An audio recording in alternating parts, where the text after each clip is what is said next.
times 3 bawat isa, at lahat ng electoral board members sa buong Pilipinas na mahigit 1 milyon ay dadagdagan din po across the board ng honoraria ng Congress. And you forgot to mention that Congress created new barangays, almost 30 plus new barangays, kaya nadagdagan yung budget. Ay, opo, yung po yung naisulat ko sa inyong column na may dagdag talaga ng mga barangays, at kasama po yun sa mga dadagdagan din siyempre, mga presinto ng COMELEC. Tatandaan po natin, nung nagparehistro tayo noong August 1 to 10 para sa barangay and SK elections, ay nagkaroon po tayo ng dagdag na 2.8 million na po tayo first time uli.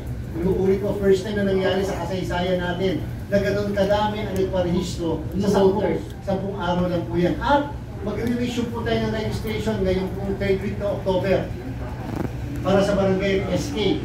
And therefore, inaasahan natin ang dagdag na 1.4 million na mga dagdag na mga botante.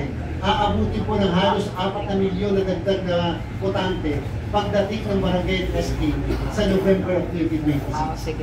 And talking about Congress, naku-consult din sila dito sa farm budget, lalo na sa farm provinces na mga congressmen. Sinulatan